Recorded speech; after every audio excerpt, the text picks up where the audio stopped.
یہ بھائی صاحب بول رہے ہیں کہ کہانی والے مولوی صاحب وضو میں گردن کا مسا کہاں سے ثابت ہے؟ پہلے میں اس لفظ کا جواب دے لوں کہ کہانی والے مولوی صاحب، اس کے بعد آتے ہیں وضو میں گردن کے مسے کی طرف۔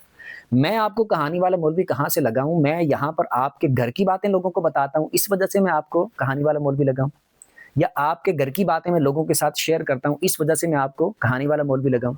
یا آپ جو مجھے رشتہ دے رہے تھے اور میں نے نہیں لیا، انکار کر دیا، ریجیکٹ کر دیا، اس کی وجہ سے اب میں آپ کو کہانی والا مولوی لگ رہا ہوں؟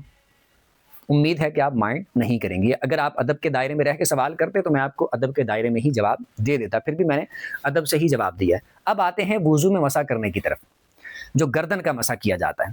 تو یہ ہمارا کوئی اپنا بنایا ہوا یا کسی بندے کا کوئی اپنی طرف سے بنایا ہوا یا گھڑا ہوا کوئی اصول یا قاعدہ نہیں ہے، اور نہ ہی اس کو کوئی ہم فرض کہتے ہیں، نہ واجب کہتے ہیں، سنت بھی نہیں کہتے، ہم کہتے ہیں مستحب ہے، اور مستحب بھی اپنی طرف سے نہیں بنایا، یہ کتابوں میں موجود ہے۔ آپ کی جہالت ہے تو مجھے اس پر افسوس ہے، بس یہ کہہ سکتا ہوں۔ یہ باری باری ساری روایتیں، حدیثیں آپ کے سامنے شو ہوں گی جو کتابوں میں موجود ہیں، اور اس میں واضح طور پر موجود ہے گردن کا مسح کرنا، کہ سر کا مسح کرنا اور اس کے ساتھ گردن کا مسح کرنا۔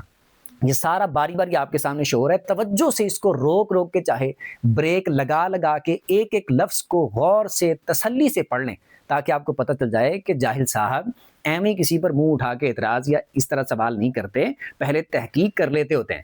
اور جب بھی کسی سے سوال کرتے ہیں، امید کرتا ہوں کہ آئندہ آپ ادب کے دائرے میں رہ کے اسے سوال کریں گے، تاکہ ادب کے ساتھ ہی آپ کو آگے سے جواب دیا جائے۔